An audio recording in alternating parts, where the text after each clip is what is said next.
Nos complace recibirlos hoy en el marco de la última fecha de estas primeras jornadas de visibilización y concientización del abuso sexual en la infancia. No podemos cerrar nuestros ojos, no podemos ignorar el grito silencioso de un niño pidiendo auxilio. No podemos pensar que si callamos, todo dejará de suceder.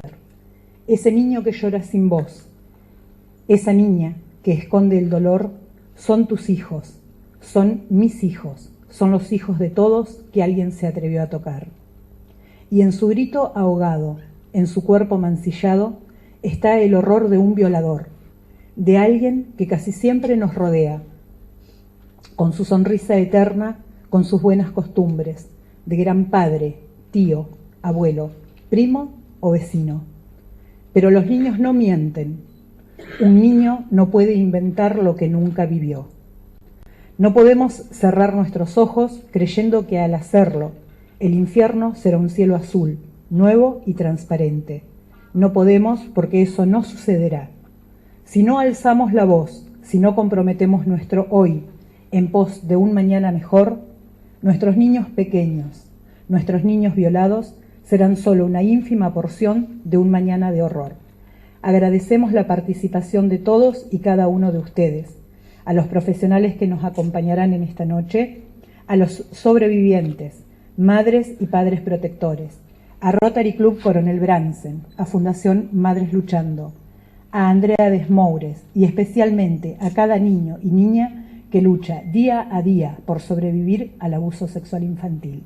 Vamos a dar comienzo en el día de hoy, 17, al último encuentro. Hoy van a estar acompañándonos el doctor Marcelo Ponce Núñez, el doctor Carlos Rosansky. Vamos a tener nuevamente, para quienes participan por primera vez, el testimonio de Jessica Cancino, sobreviviente de incesto. Y si el tiempo nos lo permite, vamos a compartir mi testimonio como madre protectora. Caso contrario, lo charlaremos en otro momento. Invito a la señora Patricia Desmoures, como presidenta de Rotary Club, que se acerque a dar unas palabras. Bueno, no era necesario, pero una vez más agradecerle a la gente de Bransen la asistencia a esta jornada, a esta primera jornada, la última charla. Desde parte de Rotary es nuestra intención acompañar siempre a todas las instituciones que están trabajando para divulgar temas de tanta importancia social, que a veces casos extremos nos los visibilizan, pero que sabemos que existen porque los conocemos de siempre y los visibilizamos a veces por alguna noticia o alguna realidad que nos conmueve en nuestra localidad, como fue uno de los casos recientes. Pero para nosotros es una gran alegría ver este salón tan colmado de gente. Es un honor recibir a los disertantes que tenemos hoy. Espero que la jornada sea de mucha utilidad para todos, para que todos seamos personas con una capacitación un poco mayor para visibilizar estos problemas y desde nuestro rol de ciudadanos hacer algo al respecto. Muchas gracias. Hola.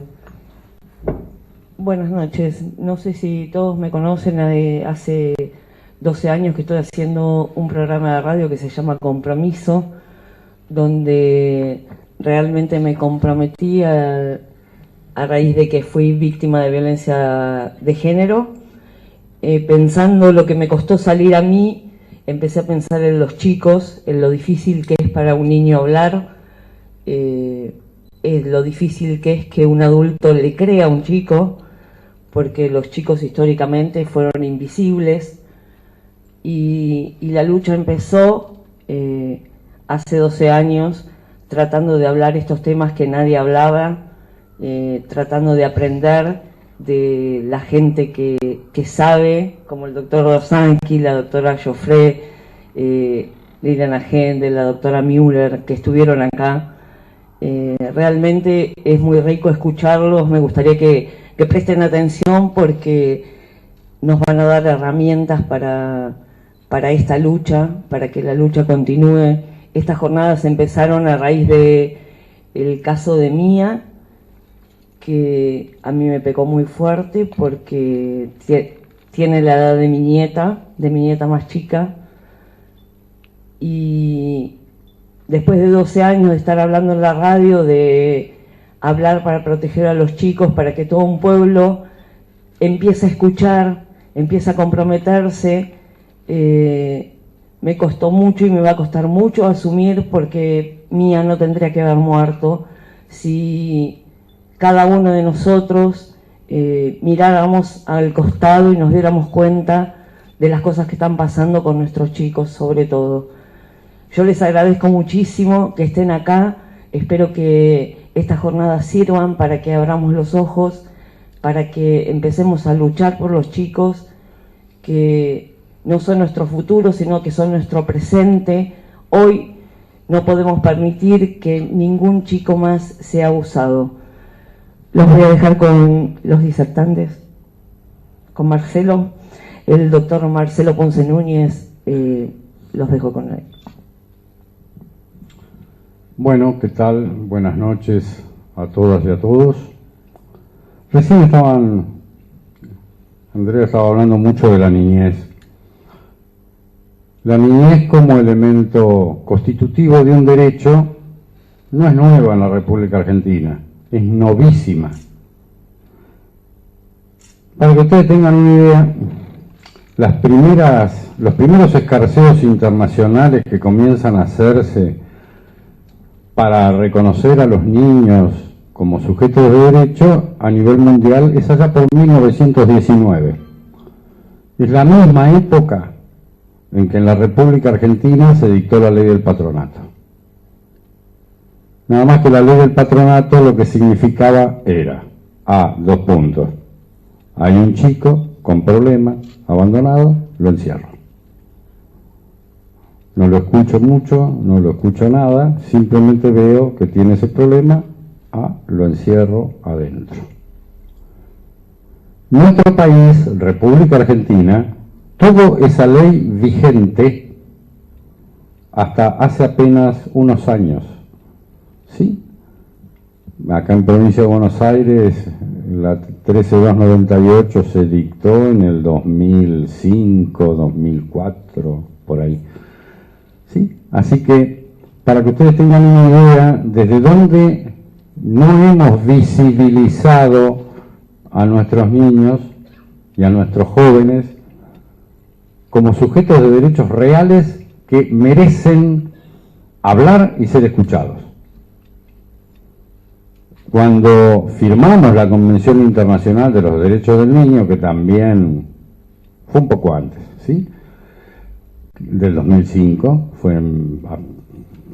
no me acuerdo la fecha, yo para la fecha soy medio desastre, pero 1999, 2000, 2001, pues fue por ahí, que firmó la República Argentina la Convención de los Derechos del Niño. Recién ahí comenzamos a visibilizar que, los chicos existen, pueden hablar y los podemos escuchar. Y se modificaron las leyes, y se modificaron leyes las leyes penales, desde donde se comenzó a poder escuchar a los chicos, ¿sí?, cuando estaban en alguna situación problemática o habían metido la pata, léase, habían cometido algún tipo de ilícito. Pero se los escuchaba, se los comenzó a escuchar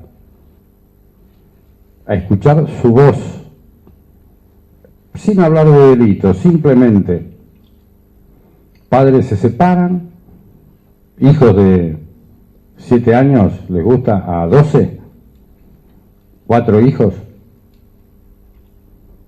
Hace unos años atrás, hasta la época que yo les acabo de decir, ningún juez los sentaba frente a su despacho para decirle, che, vos, ¿con quién querés ir?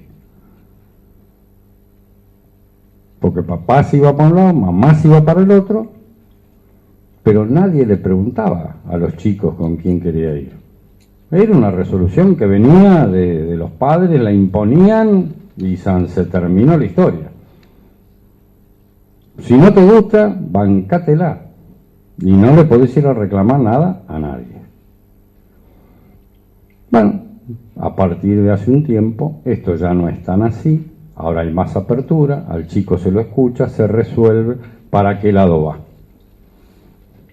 Y hemos visto acá un video recién que ya sí tiene que ver más con la cuestión de niño joven víctima de una acción penal. Caso hipotético o no, no importa, ¿sí? Niño de 10 años, vive solamente con la madre, el padre lo abandonó cuando tenía 7, a él y a sus hermanos. Los hermanos eran más grandes, tenía 3 hermanos más grandes y una hermana más chica. Vivían en un barrio de la zona de La Plata. La mamá se sustentaba como podía, trabajaba en líneas generales como servicio doméstico, en negro. Enfrente de la casa de este chico vivía un señor que era dueño de ciberjuegos y ese tipo de cosas. En su casa tenía muchísimas computadoras. La mamá, una de las casas que limpiaba era la de este señor. De vez en cuando llevaba a sus hijos, los más chiquititos, que por cierto se sentaban frente a la computadora porque no tenían acceso a una computadora propia, desgraciadamente por su situación socioeconómica. Y así estuvieron durante varios años, hasta que este chiquito de 7 llegó a los 10, y cuando llegó a los 10 seguía yendo a jugar a los jueguitos a la casa de enfrente. Lo que pasa que a partir de ese momento el dueño de la casa de enfrente comenzó a abusar del chico sexualmente en varias oportunidades. Y la madre lo dejaba ir con toda confianza, porque era una relación que se había ido generando desde esa confianza de trabajador dependiente. Y hasta que un día el chico fue visto por su hermano mayor y a partir de ahí comenzó a contar las cosas que vivía y que le pasaban. En forma inmediata se hizo la denuncia, y seguimos con el caso. Pero ¿qué es lo importante de esta denuncia y de este caso que estoy contando? Que no sucede casi nunca, y esto es algo que después, Carlos, yo ya le vi los temas que tenía anotado. El chico en este caso habló, pudo hablar, pudo expresar, pudo decir. Se lo pudo socializar primero con su hermano, que fue el que lo vio.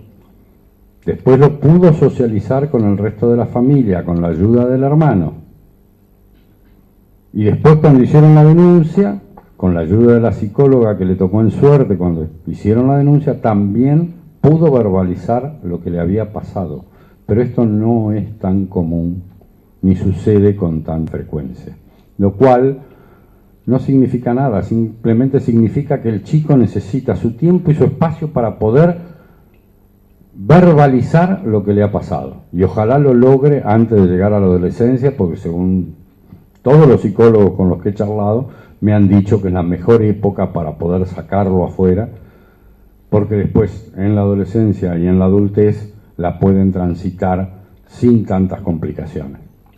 Pero no es fácil, y hay que generar un acompañamiento constante de este tipo de situaciones, porque si bien es cierto que alguna legislación, y ya la íbamos a ir viendo, Carlos se las va a mencionar, la declaración del niño a través de sistemas técnicos como la cámara Gesell y otros elementos técnicos que pueden coayudar, no es muy común que sea bien usada, no es muy común que los jueces y fiscales recepten este tipo de situaciones y declaraciones.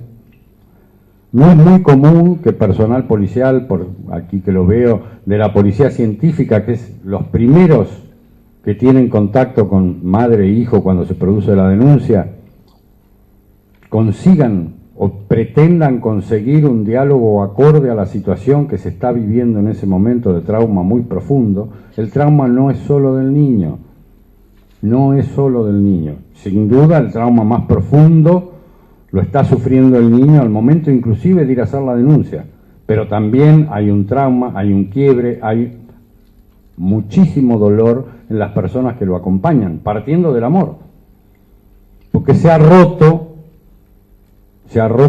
roto vínculos que presumiblemente fueran o de cariño o de amor o de confianza, se rompieron. Y eso provoca traumas. Sin duda, vuelvo a reiterar, el más complicado es el que sufre el niño, ¿sí?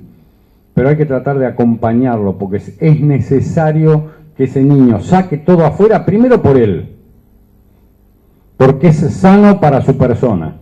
Pero segundo, y tan importante como esto, porque es importantísimo para la formación de la causa judicial, que sin duda hay que proseguir con la denuncia y armar esa causa para llegar a la condena de aquel que la merece.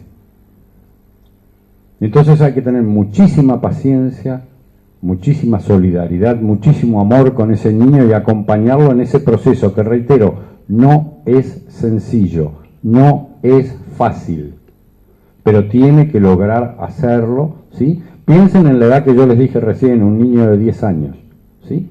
Les puedo asegurar que en casos de niños más chicos, ¿sí? Algunos hay escritos ahí atrás en lo que también tuve que intervenir en alguna oportunidad, ¿sí? Caso, a ver, no lo voy a nombrar, pero no importa, caso de una niña de 3 años.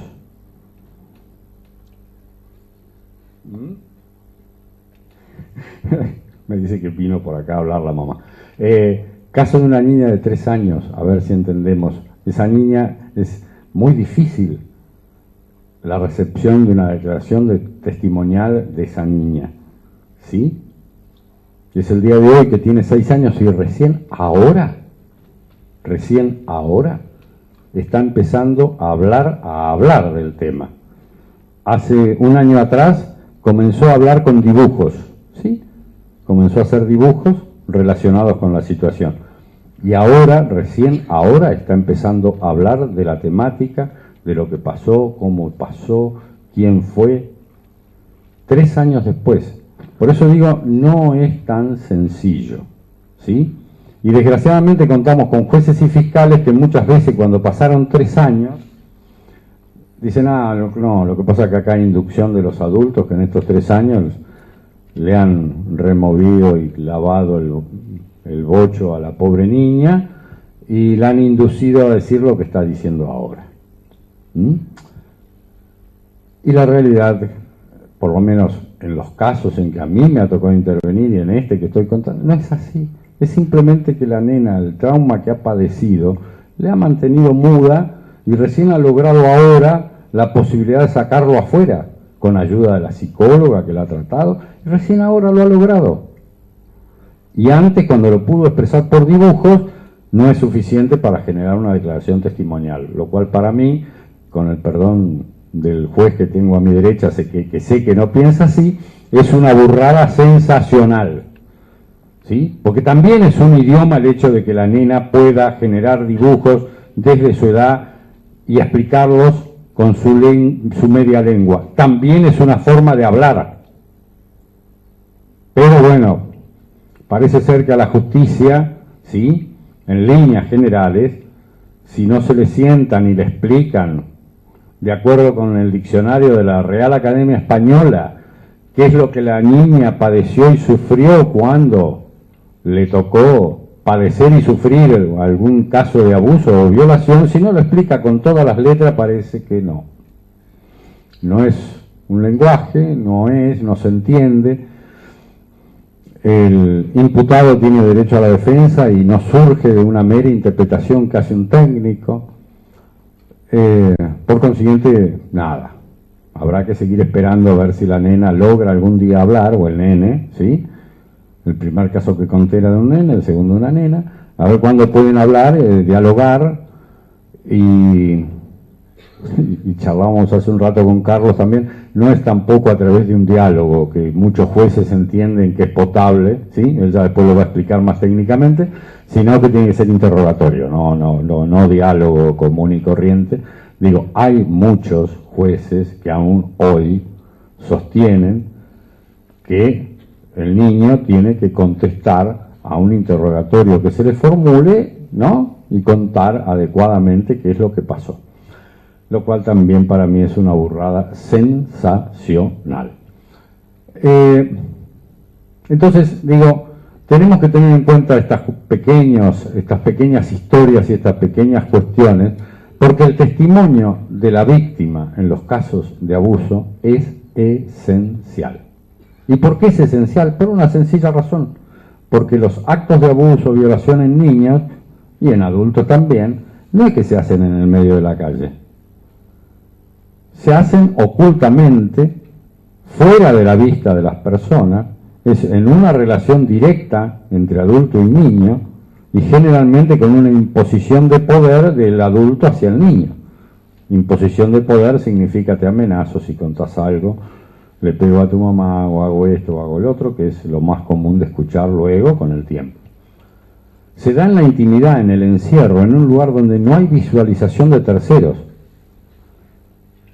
Y como las situaciones se conocen cuando el niño en algún momento cuenta algo, o cuando es visto, como en el caso que conté en el primero de ellos, por alguien un poco mayor, pruebas físicas, a ver, ¿a qué me refiero con pruebas físicas? Hoy que hay ADNs, etcétera, etcétera, es muy difícil de encontrar. Porque los hechos sucedieron hace, pongámosle por decir cualquier cosa, 3 días. No estoy hablando de mucho tiempo, 3 días. Pero resulta que en esos 3 días el nene o la nena se bañó 3 veces, ¿sí? La ropa que tenía puesta la mamá, pues, lógico, por un tema higiénico, la metió en el lavarropa y la lavó. Con lo cual, y con esto no significa que uno tiene que ser mugriento y quedarse mugriento toda la vida, no estoy diciendo esto, estoy contando que esto es lo natural, lo que sucede, lo que impide que haya pruebas físicas en este tipo de situaciones. Y por eso la prueba testimonial del niño o niña es básica para poder acreditar el hecho delictivo y lograr la condena. Y para eso hay que acompañar a ese niño o niña todo el tiempo que sea necesario.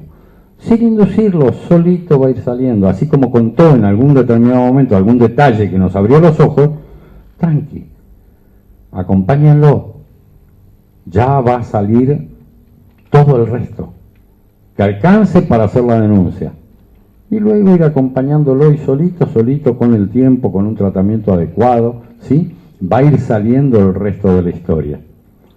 Y gracias a Dios ahora la justicia, a través de la legislación, nos acompaña en que el delito no prescribe tan fácilmente, ¿sí?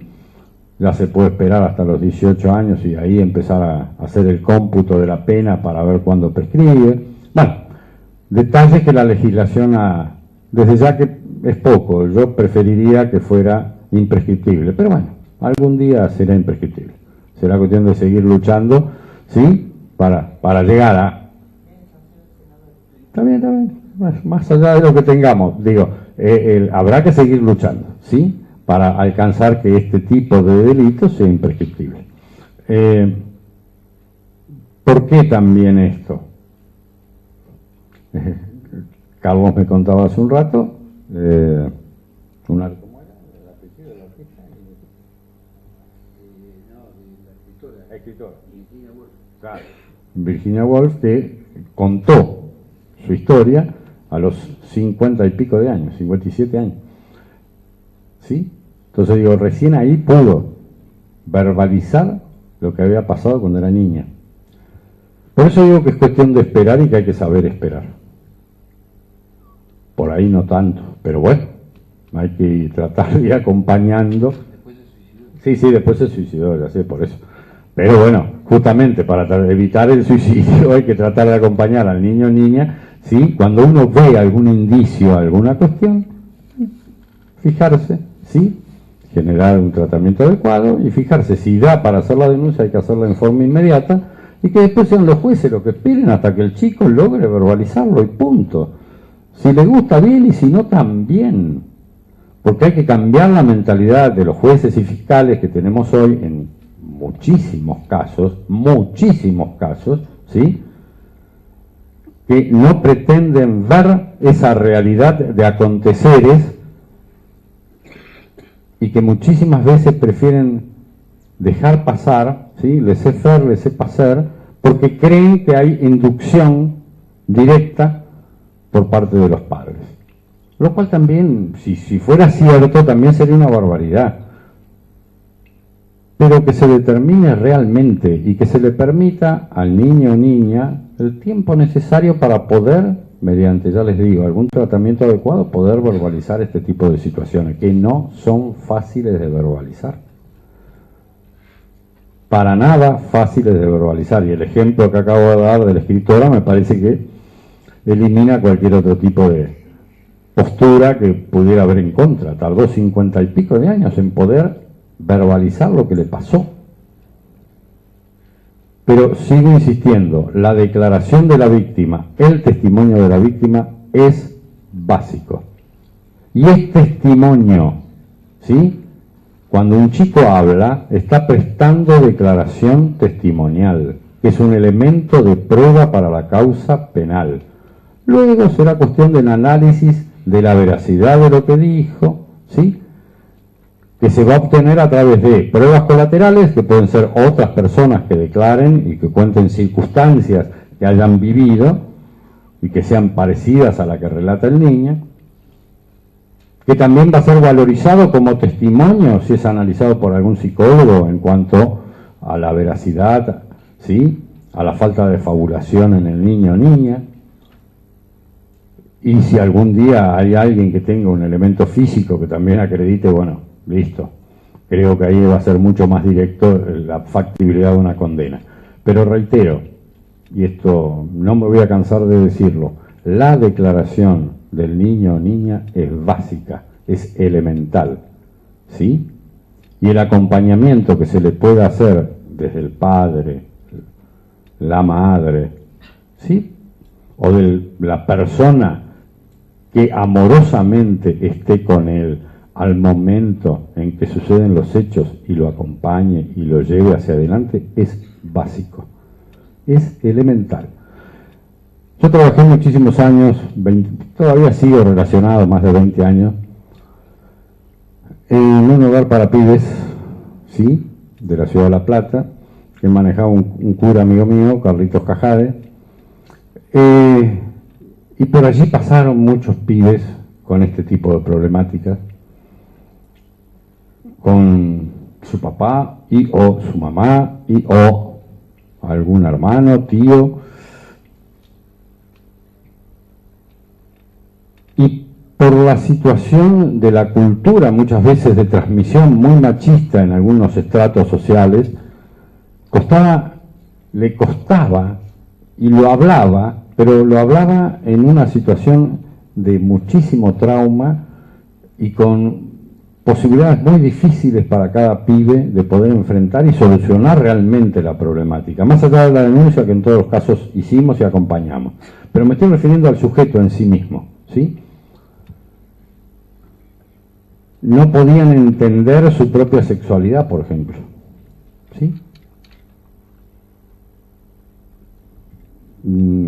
Llegaban a la época de los 15, 16 años y se preguntaban, por ejemplo, si realmente eran varones por lo que le había pasado.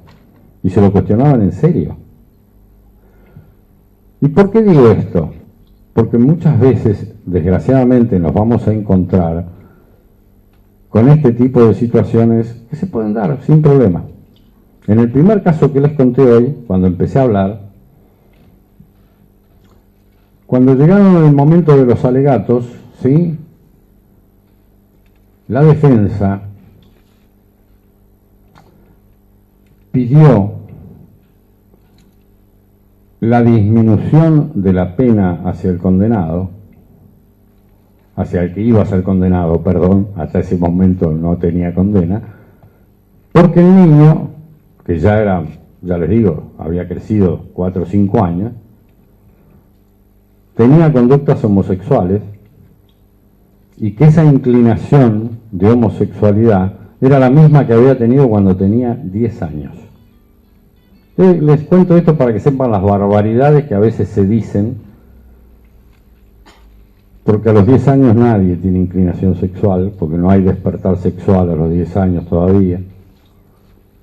Pero bueno, en tren de decir barbaridades, sostuvieron eso. Y lo otro que sostuvieron en ese mismo caso, que ya les conté hace un ratito, también otra barbaridad, es que el nene iba voluntariamente a la casa del señor de enfrente. Entonces, como iba voluntariamente, tampoco podía ser tan condenable el condenado, Se olvidó de explicar que el nene lo que iba, como tenía 10 años, iba a jugar con las computadoras cuando yo, ¿no? Pequeño detalle. Pero como era voluntario el ir, nadie lo obligaba, o sea, el Señor no lo forzaba. Él iba porque quería. Después le pasaba lo que pasaba, aunque no quisiera, pero bueno, son detalles. Esto lo digo para que nos demos cuenta también de a qué nos enfrentamos, ¿sí? Desde el punto de vista técnico, jurídico, pero me preocupa más, ¿saben qué? ¿A qué nos enfrentamos desde el punto de vista humano cuando estamos ante este tipo de situaciones? ¿Sí? Yo creo que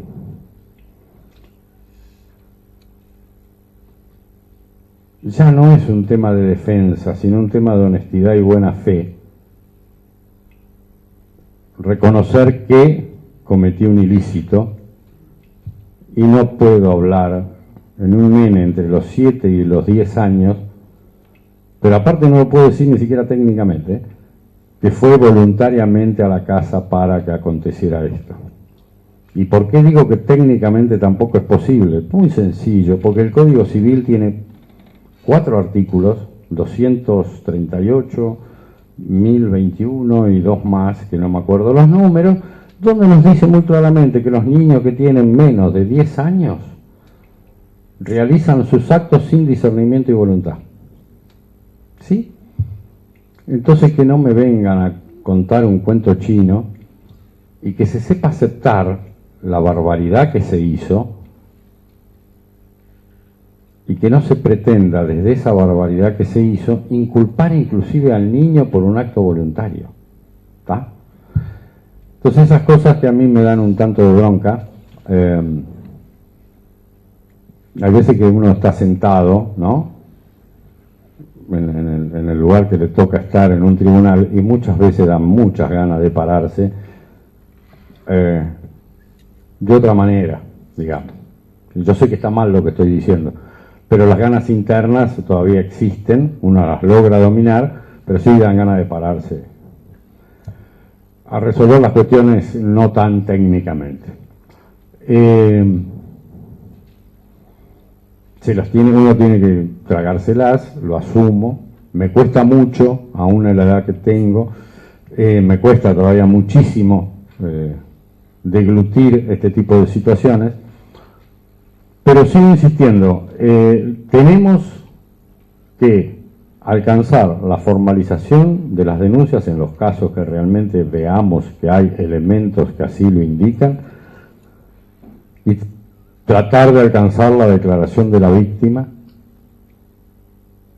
y modificar las conductas de los jueces, fiscales y demás magistrados de nuestra justicia para que se entienda de una vez y para siempre que el niño debe ser escuchado, y esto en la forma en que el niño puede hacerlo y no en la forma en que yo, ser adulto, quiero escucharlo, sino en la forma que él puede expresarse a través de un juego, de una pintura, de la palabra, lógico, que sería lo ideal.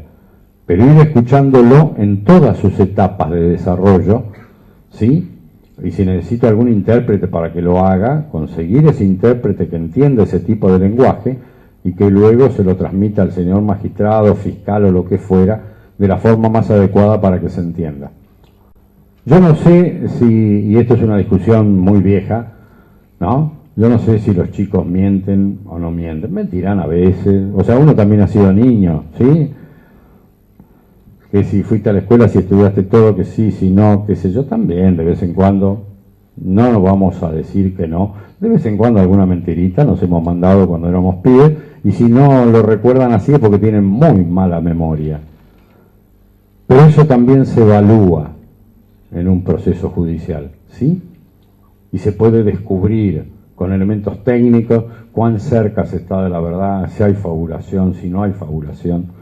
Entonces, tiene la misma credibilidad que un adulto. Si yo me siento hoy ante un tribunal a hablar, ¿quién sabe si estoy diciendo la verdad o estoy mintiendo? ¿Quién es capaz de evaluarlo adecuadamente para decirme, ah, dijo toda la verdad, ah, no, mintió todo el tiempo. Es la misma problemática, con la misma dimensión y con la misma dificultad que hay para escuchar a un chico. Que a mí me van a hacer meter la pata más rápidamente que a un chico, o a un chico le van a hacer meter la pata o descubrirlo más rápidamente que a un adulto. No. La dificultad es más o menos parecida. Hay que querer y saber escuchar, absolutamente nada más que eso, y hacerlo con criterios lógicos, adecuados y todos los elementos técnicos que hoy las ciencias nos permiten para alcanzar la verdad. Bueno, qué sé yo. Me encanta que estén acá. Es difícil a veces transmitir lo que uno hace técnicamente, pero si hay algún mensaje que yo quería dejar hoy es este. Escuchemos a los pibes, ¿sí? Que escucharlos no es solamente un mero acto de justicia. Yo creo que escuchar a un pibe fundamentalmente es un acto de amor. Gracias.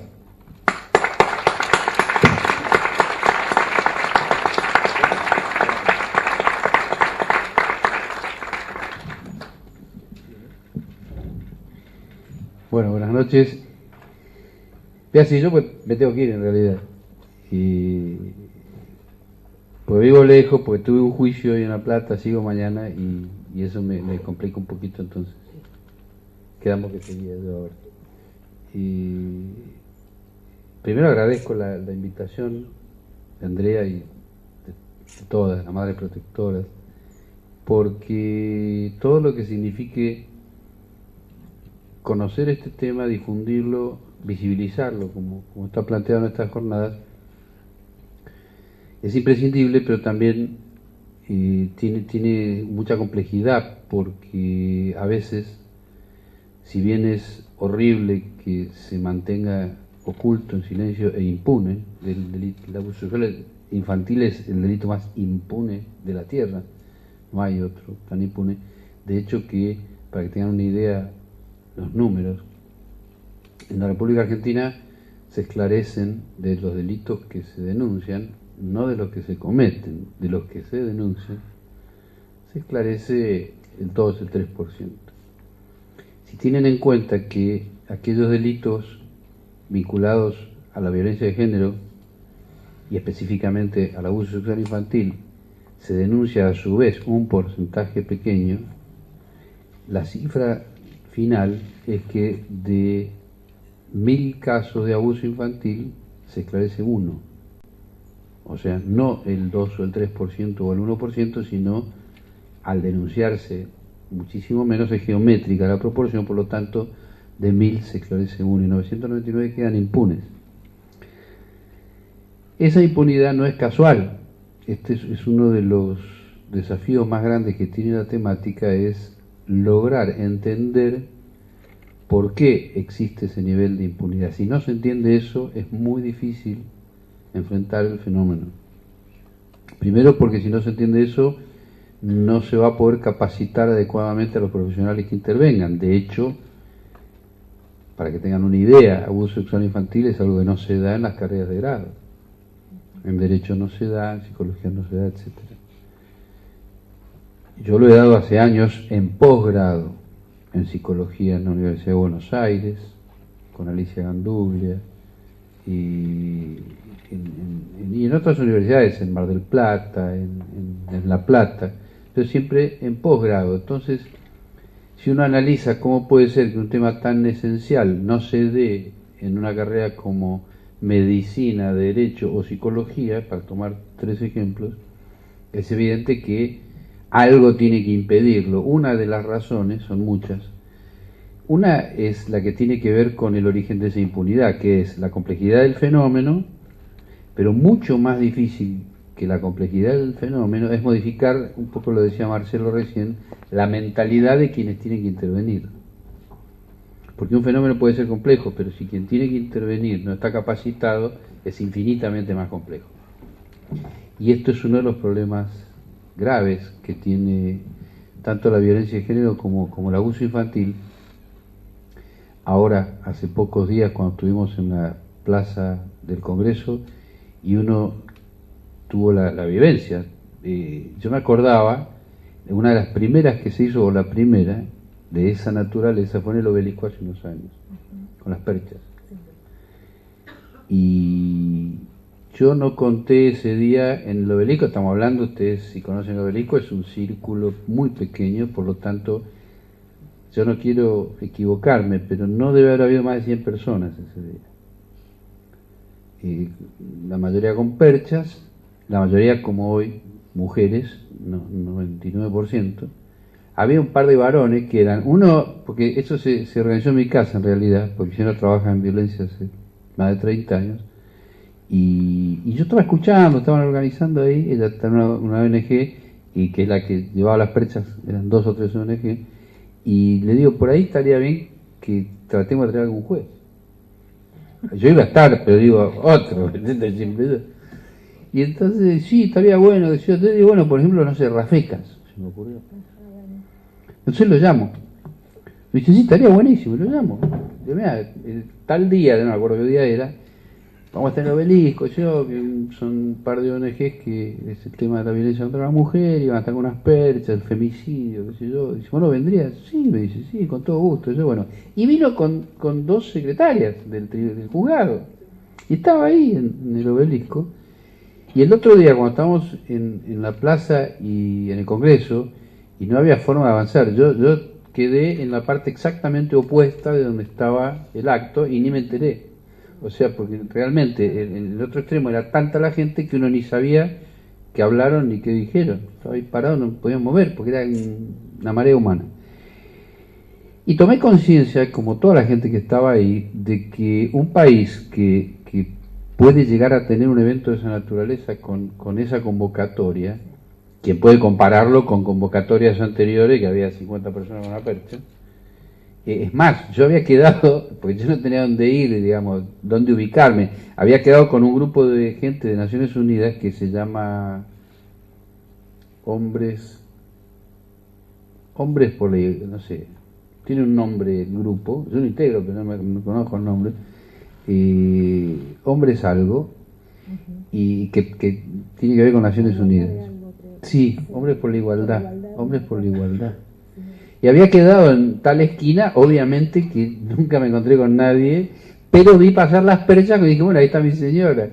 Y no pude acercarme tampoco porque era en la esquina del Congreso que tiene unos hierros en la esquina. Por lo tanto me quedé de este lado, fue imposible, siguieron de largo y no la vi hasta 3 horas después. Pero cuando uno veía todo eso decía, bueno, algo cambió en la Argentina en estos años. O sea, no cabe ninguna duda porque esos son disparadores sociales muy importantes, en el mismo sentido que en otros aspectos también hemos visto cambios. Y entender esos cambios, yo, por razones de tiempo, porque además no sé quiénes están, o sea, me parece por lo que atino a ver que debe haber estudiantes, supongo, de psicología, ¿sí? Levanten la mano. A ver, si hay estudiantes de psicología. Trabajo social. Trabajo social están allí. Trabajo social. Y de abogacía, abogados, poco. Está bien. ¿Psicólogas? No hay. Psicóloga social, una. Policía, una. No, yo sé. No, yo sé, lo conozco. Lo que pasa es que... Pero para mí es importante tener una idea, sobre todo porque cuando armaron el programa me pusieron tema de cámara Gesell, y de repente es un tema muy complicado y muy técnico, que igual ahora me voy a referir sobre todo, porque es interesante contar cómo se llega a eso. Y no sé si todos saben lo que es una cámara Gesell, pero está en el programa. La cámara Gesell es una habitación con un vidrio espejado que desde afuera se puede observar y escuchar.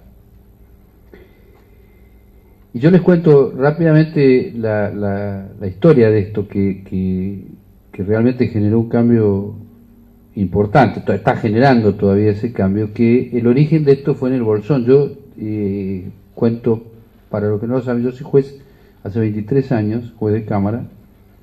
De esos 23 años, 13 son acá, 15 son acá, y 10 son más de 23, no me acuerdo, en Bariloche, en Río Negro. En Bariloche, en la justicia ordinaria, es decir, en la Cámara del Crimen que juzgaba delitos ordinarios, violaciones, homicidios, etcétera, y ahora en federal que no tenemos esos delitos.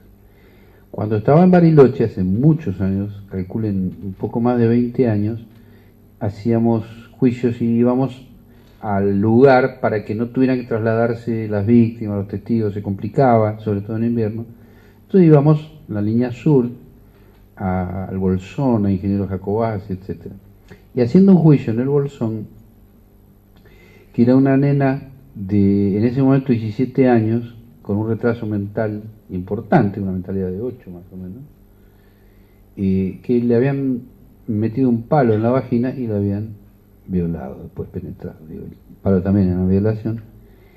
Y estábamos haciendo el juicio, ubíquense 20 años atrás, y esta criatura estaba declarando, yo estaba grabando con un grabador, porque esos juicios complicados yo los grababa, éramos 3 jueces, Cámara del Crimen, y uno de los jueces, que no integraba esa cámara, pero que nos faltaba ese día un juez, entonces era de la otra cámara, que estaba sentado en el tribunal, y esta nena estaba contando como podía, Joana, y le digo el nombre porque hace 20 años de esto, y este juez, con este antecedente que yo les cuento, o sea, lo que le habían hecho, el muchacho tenía un apodo que era el Pato.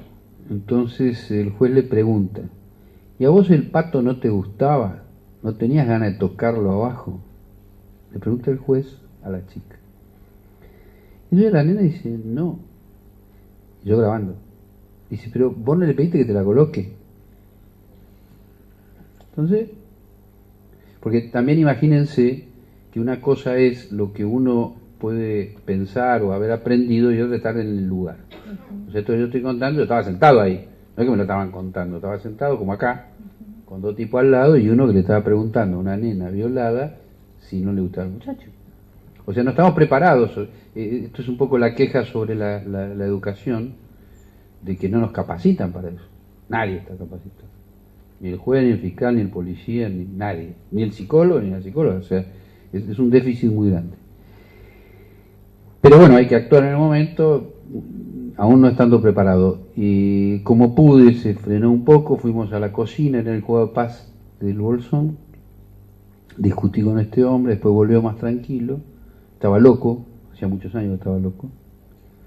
Claro, pero era sabido, o sea, puede estar loco y el sistema no hace nada. Y su apodo era el loco. No sé si se jubiló ahora, pero probablemente sí. Pero era loco en civil y como tenía contenido patrimonial, se quejaban los abogados. Entonces lo pasaban a penal y lo nombraron camarista. Y con eso ya zafaba el sistema, porque en realidad los que van a penal son los pobres. Por lo tanto sacaron del medio a este hombre y lo mandaron para allá.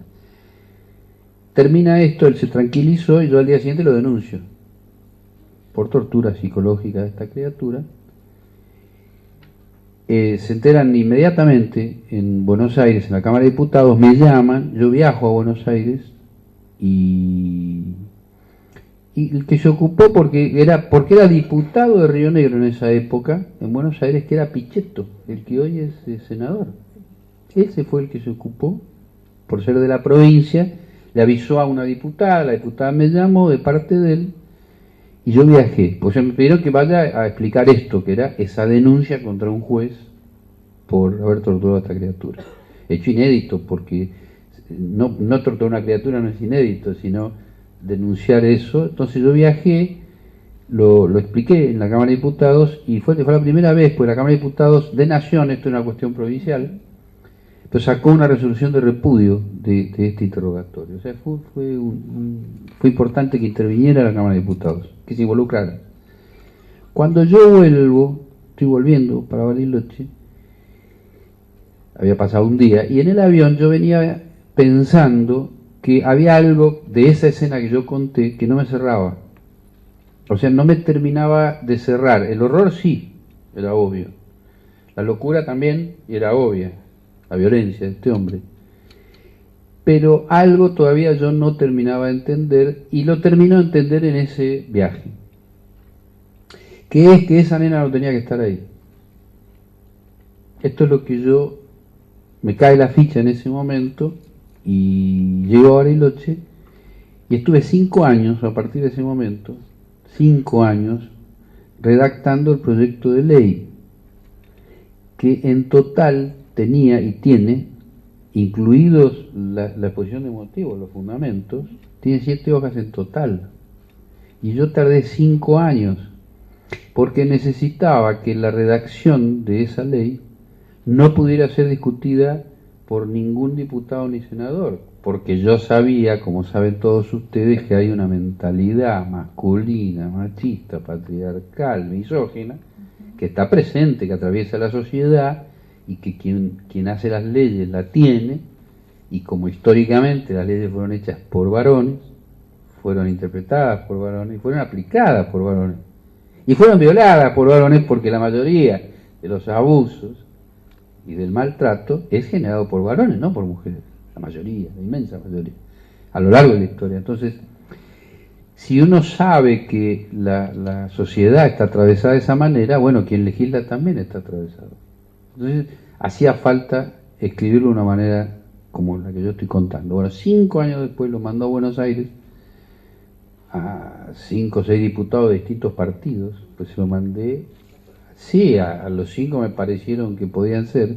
Estoy hablando, no sé, a Lita Carrió, a Nilda Garré, que era del Frente Grande, Alfredo Bravo, fallecido ahora, a la que estaba con Pichetto, que me había llamado, Loli Domínguez, a una ginecóloga diputada, una médica que se llama Silvia Martínez, no la volví a ver nunca más, pero era diputada.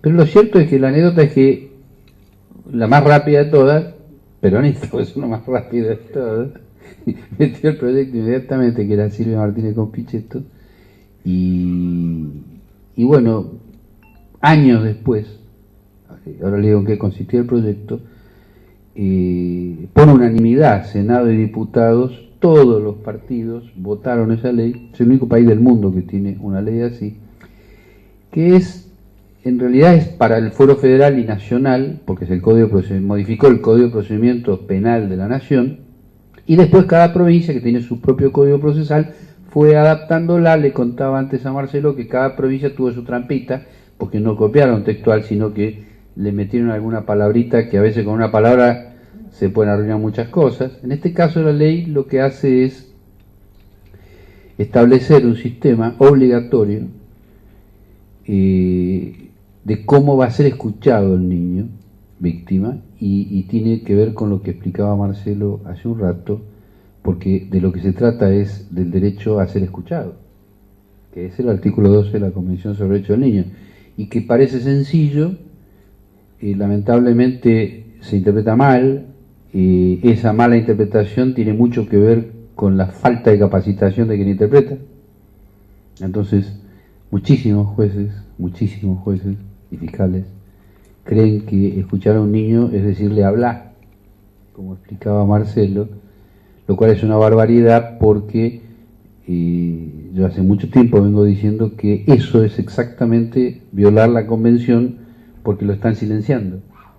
Y no es un tema menor, o sea, el derecho del artículo 12 de la Convención sobre el Derecho del Niño, que es el derecho a ser escuchado, es no decirle hablar, sino crear las condiciones adecuadas para que, en base a la edad, a la etapa evolutiva que está atravesando, al nivel de trauma que tiene, pueda expresarse. Y se va a expresar, como decía Marcelo, de distintas maneras. Y alguien se expresará dibujando, hablando, en silencio, con un juego, o sea, de la manera que estas cosas que yo le digo de la etapa evolutiva y del trauma que sufrió le permitan. Eso es ser escuchado. Ahora, introducir un concepto de esos en una mentalidad como la que venimos viendo, que es a lo largo de siglos una mentalidad masculina, absolutamente discriminadora y misógina, es muy difícil. Por eso hubo mucha resistencia, o sea, al día de hoy sigue habiendo resistencia por muchos aspectos. Para los estudiante de psicología. Yo lo viví todo este proceso como, de parte de los jueces, como una gran idea narcisista.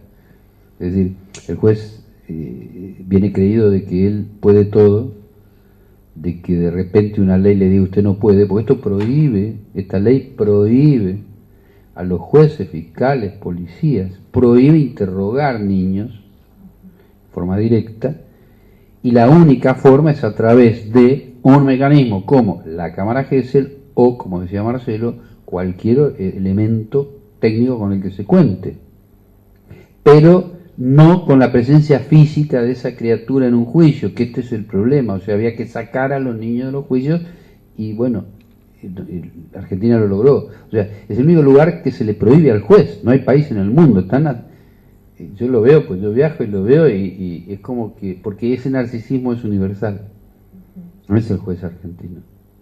Los argentinos lo hacen con el acento argentino, pero estragos hay en todo el mundo, o sea, en todos lados los jueces están más arriba, claro, y eso es un poco el gran desafío, es ese. O sea, si nosotros no rompemos eso, y esta ley en realidad en aquel momento, calculen que esta ley fue sancionada en el año 2003 y empezó a tener vigencia en enero del 2004, por suerte la feria.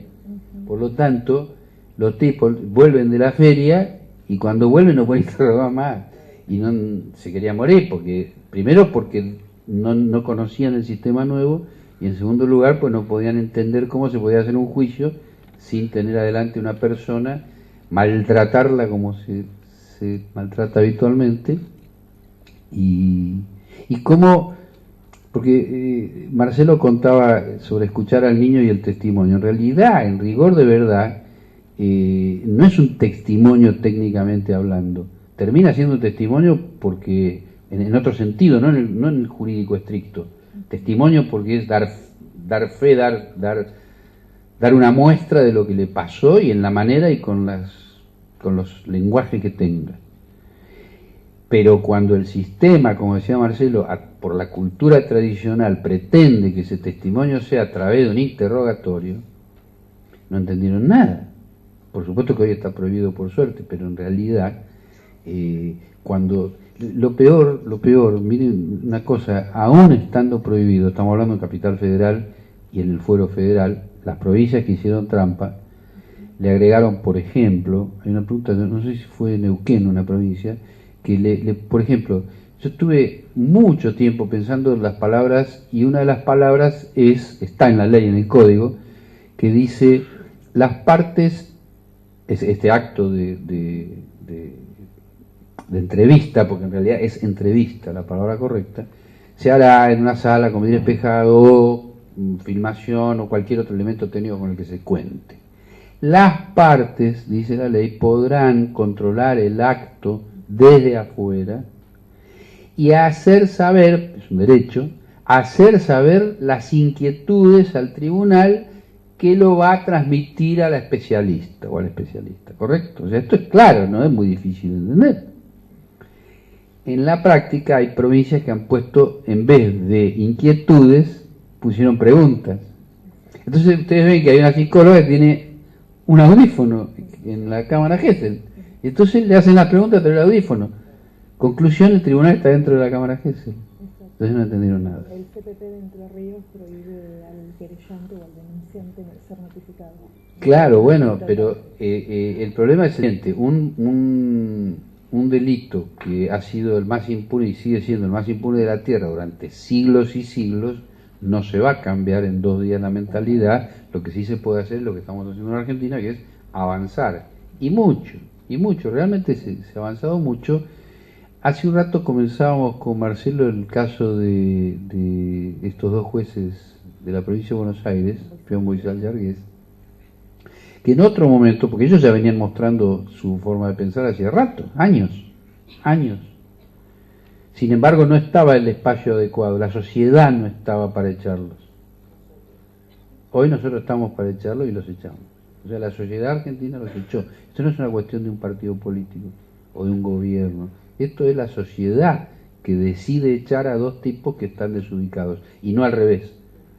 Porque históricamente, ¿quién era desubicada? La mamá protectora, la docente, la vecina, el buen fiscal, el buen policía o el buen juez. Ese es el que se desubicaba históricamente. La lucha es que sea exactamente al revés, que el desubicado sea el violento, el que no ejerce su profesión como debe, el que no cumple las reglas, el que no respeta a la víctima, el que no crea las condiciones para que esa víctima pueda expresarse. En violencia de género se ve todos los días eso. Y mueren todos los días mujeres que no deberían morir, por supuesto nadie debe morir, pero estoy diciendo, no deberían morir desde el punto de vista de que son muertes evitables. Las mujeres que mueren en un terremoto no se pueden evitar. Esto no es un terremoto. Acá no es un desastre natural, acá estamos hablando de desastres previsibles. Antes nos acordábamos de un juez amigo, que yo lo conocí porque en un momento sale en el diario una nota de que este juez, que es un juez de garantía de Loma de Zamora, Gabriel Vitale, sale la nota de que le niega la excarcelación a un tipo que le había prendido fuego a la moto a la señora en un local, a la ex esposa o ex pareja, había puesto unas sillas arriba y nafta, no sé qué, y lo había incendiado la moto. Ese es un delito totalmente excarcelable, daños, nada. Y le negó la excarcelación, y se la negó con un fallo memorable, porque cortito, traducido sería, hoy quema la moto, mañana quema la señora. Esta es la traducción de... Bueno, ahí lo conocí, después nos hicimos amigos, pero realmente impresionante. Lo mismo con el caso de Graciela Joffre, que estuvo acá. Sí, estuvo Graciela. Que es lo mismo, o sea, son gente que a través de su conocimiento y de su sensibilidad, que es la mezcla de las dos cosas, hacen la diferencia, pero la hacen en el acto concreto. Eso es lo que nosotros necesitamos, eso lleva tiempo, estamos en el camino, o sea, yo estoy absolutamente convencido, es la parte llena del vaso. Recién comentaba Marcelo sobre la prescripción o no de los delitos de abuso. Hace unos años, cuando sale la ley Piazza, que es la que dice que recién a los 18 años, que yo le comentaba, yo no estaba muy de acuerdo porque en realidad hace mucho que pienso, muchísimos años pienso que no debe prescribir por esa razón. O sea, porque en realidad es absolutamente injusto que quien no puede, porque no está en condiciones, se lo sancione diciendo, bueno, joróbese porque no lo dijo hace 20 años. Y uno dice, pues yo no podía.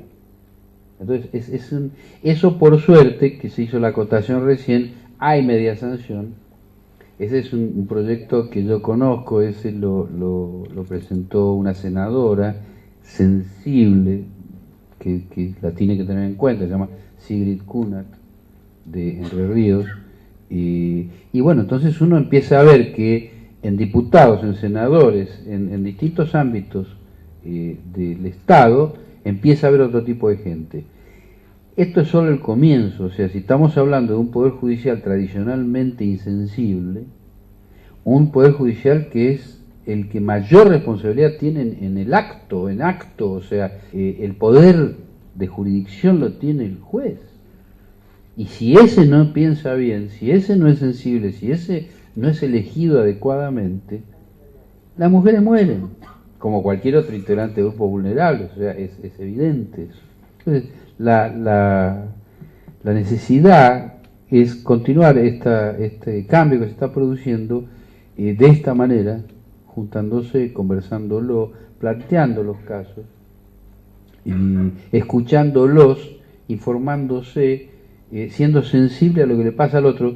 Y yo quiero terminar con algo que tiene que ver, yo creo que Marcelo va a coincidir, pero acá la Argentina tuvo momentos muy duros en la época del terrorismo de Estado.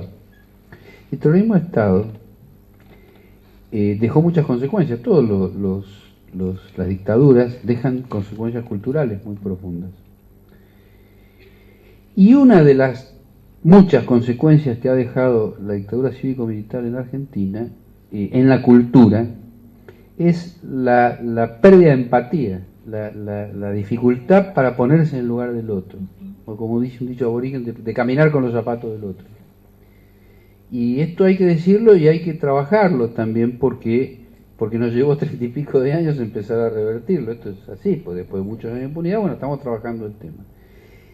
esa pérdida de empatía, esa insensibilidad ante la injusticia, porque realmente también es una característica naturalizar la injusticia, la violencia. Nosotros estamos en una etapa al revés, estamos en una etapa positiva, estamos en una etapa donde yo por lo menos noto la sociedad cada vez más sensible. Esto que pasó el otro día en la Plaza del Congreso, y lo viví, estaba parado ahí, dije, no puedo creerlo, o sea, y pasó en otros lados, pasó en La Plata, en otras ciudades. Esa es una muestra de que aquella invisibilidad se está revirtiendo en todos lados, en todos lados. Hace 20 años le decían que iba a haber una comisaría de la mujer. No, es un cambio cultural. Estoy dando uno de los tantos ejemplos. La Corte Suprema tiene una oficina de violencia, la OVD, la de violencia doméstica, hace años creada, y atiende 24 horas por día. Entonces, pero claro, pero ese tipo de cosas eran impensables antes. Esta es la evolución que hemos tenido, es lo que yo vivo como algo positivo, pero que de ningún modo significa que se haya ganado. Se ganaron algunas batallas, se echaron algunos jueces, habrá que replantearse y echar muchos más para que estemos cada día mejor. Muchísimas gracias a todos.